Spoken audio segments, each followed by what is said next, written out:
This is Module 6. Welcome to our week on Data-Informed Instructional Design. This module will walk you through the complete process from identifying instructional gaps to using data ethically to measure and improve learning. So what are our objectives this week? You're going to conduct a needs assessment to identify instructional gaps, design a data-informed instructional solution based on needs assessment results, develop and implement a plan for measuring the effectiveness of the instructional solution, analyze and interpret data to evaluate the impact of the instructional solution, and then finally you will reflect on the ethical and equitable use of data in instructional design. This is a video just talking about being a data-driven educator, and some of it is for what appears to be newer teachers, but I find that it's always good to have a refresher. So even if you are an experienced teacher, this is a great video to remind you of why it's important to be data-driven. Hi, I'm Kathleen Jasper, and today we're So why use data in instructional design? Using data isn't about numbers. Students are not numbers. It's about gaining insight into our learners' needs and using that understanding to craft better experiences for them. Done well, it leads to more inclusive, effective, and transparent learning environments. So we want to make sure that we understand our students and what is it that they need so that we can meet them where they are. What is needs assessment? The first step is diagnosing the problem. Needs assessments help us identify the gaps between where learners are and where they need to be. You might collect test scores, conduct surveys, or simply observe behaviors to uncover needs. So think about some of the things we've already done in this course. You know, we had the empathy interview, which was a great resource for helping you understand what students need. And right here it says use surveys, interviews, test scores, observations. These are all things that you can use to help you understand what are those gaps and where do we want them to be. So you are designing a data-informed instructional solution. Once you know those gaps, you can design purposeful interventions. Your solutions should directly respond to data. Ask yourself, what strategies have been proven effective for these learners in this context, right? And so then you are aligning a solution with those identified needs and using evidence-based strategies to help you. What tools can you use? Backward design, which I'm sure you've used in your schools, UDL, which we talked about, SAMR and TPACK, differentiation.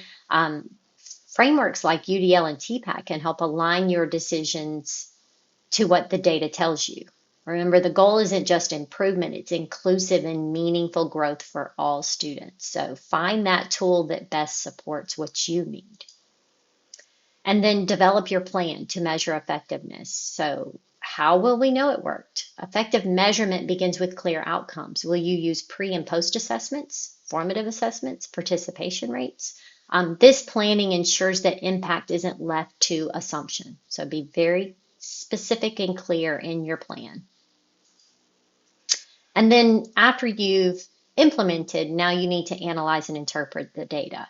So after implementing your solution, analyze the data. Look for signs of success and areas needing improvement. Involve others in this step to provide context and shared interpretation.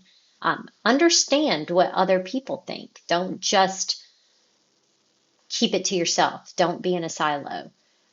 Use qualitative and quantitative. So qualitative meaning those things about the students, taking the data from the empathy interview. The quantitative data being those numbers, the formative assessments, the data from tests that you receive. So bringing all of that together. And then ethics and equity. Using data is a big responsibility. Always protect student privacy and use data to support fairness. Data should help us understand and support students, not define or limit them. Also, common pitfalls to avoid. Be cautious of flawed or overly narrow data. Numbers can be misleading if stripped of context. Remember to pair hard data with human insight, so using that qualitative and quantitative together. And again, this is just a short video here about avoiding unconscious bias in student assessments. So just a short reminder.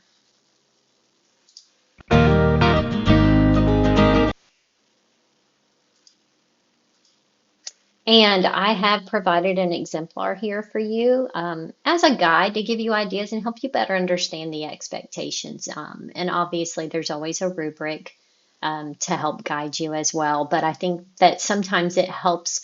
I know for me, if I can just see what the expectation is, then I can go, oh, okay, I completely understand what you're looking for now. And so this week, you have 2 PDFs to read, Exploring Situation-Specific Skills to Boost Teachers' Use of Analytics. And the second one is Artificial Intelligence Revolution for Enhancing Modern Education Using the Zone of Proximal Development Approach.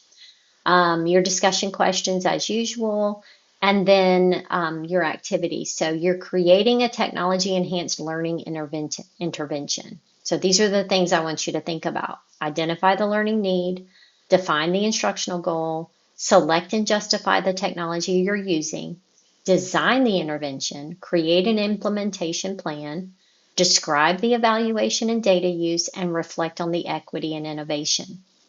And then the second thing you will do is write a reflection to summarize your learning and growth during the design process. What did you learn from creating this intervention? What would you do differently? How will this inform your future instructional design practices? And then for your portfolio, I want you to include your project demonstrating a needs assessment, data-informed design, and outcome evaluation. And then I want you to answer the question, how can data empower better instructional design? So bringing that all together and adding that to your portfolio for the week. That is it for this week. So if you have any questions or need any help with anything, feel free to reach out.